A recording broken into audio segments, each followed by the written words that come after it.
For this video, we'll be solving number 4 from the 2009 Calculus AB free response questions.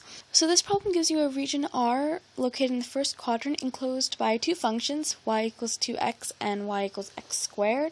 So part A asks you to find the area of the region R. Begin doing that, you first want to find the length of the chord between the top function, y equals 2x, and the bottom function, y equals x squared. So the length of the chord would be 2x minus x squared. Now to find the area of the region, you would take the length of the chord and integrate it from 0 to 2, which are the boundaries of the region. And so since you can't use your calculator, you're going to want to take the antiderivative of 2x minus x squared, which would give you x squared minus 1/3 x to the third.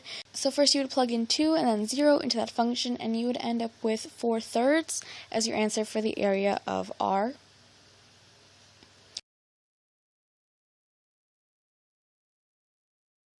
So part B asks us to find the volume of a solid while giving us an area function, which is sine of pi over 2 of x.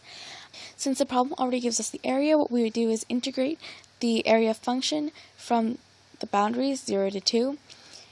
Since again we can't use the calculator, we're going to need to take the antiderivative of sine of pi over 2 of x. The antiderivative of sine of x is negative cos x, so you'd start out with negative cos pi over 2 of x. And since that pi over 2x needs to cancel out in the beginning, your antiderivative would end up being negative 2 over pi cos of pi of 2 of x. Plugging in the boundaries 2 and 0 into the function, you'd end up with 2 over pi minus negative 2 over pi for a final answer of 4 over pi as the volume of the solid.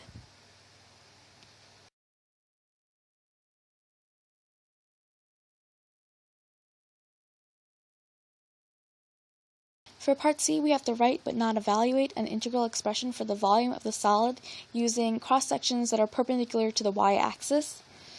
So what we first want to do is change all the functions in terms of y.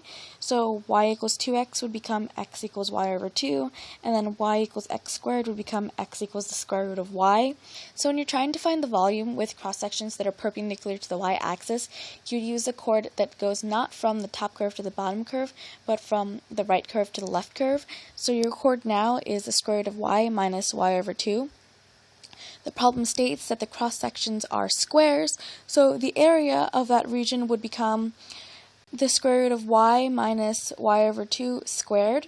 And then again, to find the volume of that area, you would integrate it from 0 to 4. Again, when you're trying to find the volume using cross-sections that are perpendicular to the y-axis, you use the boundaries along the y-axis and not the boundaries along the x-axis. So the boundaries here would be 0 to 4. And then we don't have to solve this problem, so you can just leave it as an integral like that.